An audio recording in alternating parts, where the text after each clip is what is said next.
Elisabeth Lévy est avec nous. Bonjour Elisabeth. Bonjour à tous. Elisabeth, je suis comme vous, j'ai découvert, alors qu'il est sur scène depuis un moment quand même, il est un peu connu. J'ai découvert un humoriste, un nouvel humoriste qui s'appelle Merwan Benlazar.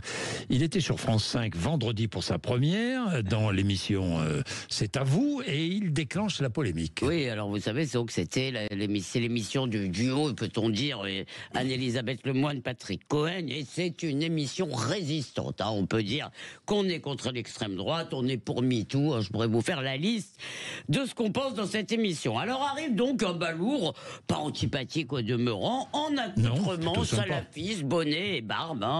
Alors apparemment, c'est pas tellement pour se moquer des islamistes, c'est façon Sophia Aram, c'est plutôt l'anti-Sophia Aram, c'est plutôt pour se moquer de ceux qui ont peur des islamistes comme votre servante. Alors, Anne-Elisabeth Lemoine se pâme, on est entre soi, comme on vous aime, et lui enfile les perles, ponctuées par des grands éclats de rire forcés. Et il se moque de qui? De Manuel Valls, qui sera là tout à l'heure. Et j'en passe, et de Bernard Arnault. Mais quelle audace, 8 minutes. J'ai tenu bon, cher Jean-Jacques, je suis consciencieuse, de poncif, donc 8 minutes de poncif, sans une seconde de subtilité ou d'originalité, c'est un exploit.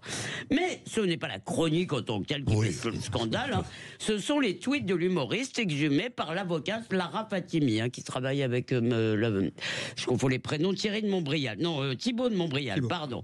Donc, ce jeune homme, Merwan Benlazar, on découvre qu'il recommande des sites de prière, qu'il donne son avis sur la charia. En 2021, il y a cette affaire où il y a une jeune femme qui se plaint sur les réseaux sociaux. Vous savez, maintenant, les réseaux, c'est le bureau des pleurs. Donc, elle se plaint parce qu'un livreur est pas venu lui livrer son truc et a dit qu'elle n'était pas là. Et voilà ce qu'il répond. T'étais encore en club alors que la place d'une femme est à la demeure auprès de son père. Crains ton Seigneur. Blâme pas le frère de chez UPS. Alors bon, à mon avis, d'après ce que j'ai lu, je sais pas, Merwan Benlazar, c'est pas du tout un djihadiste, pas un type qui va prendre les hommes, juste un salafiste bon teint, un influenceur d'Allah, comme dit Florence Bergeau-Blaclair. Alors après l'émission, quand même, on a craché sur Boilem Sansal, vous vous rappelez, c'était aussi sur France 5. Et le fameux bandeau de France Info qui parlait de la libération d'otages palestiniens quand il s'agissait de terroristes condamnés. Bon, ça fait un peu de désordre.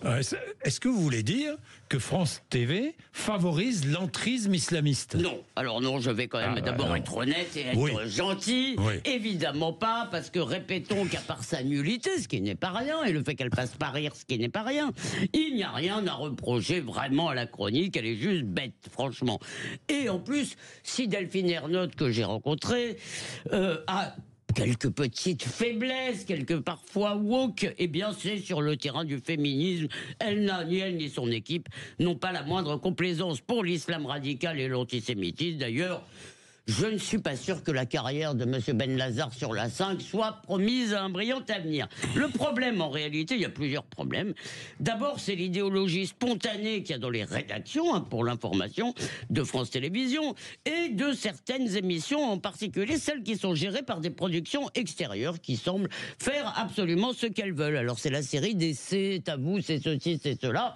Il y a 2 prods extérieurs.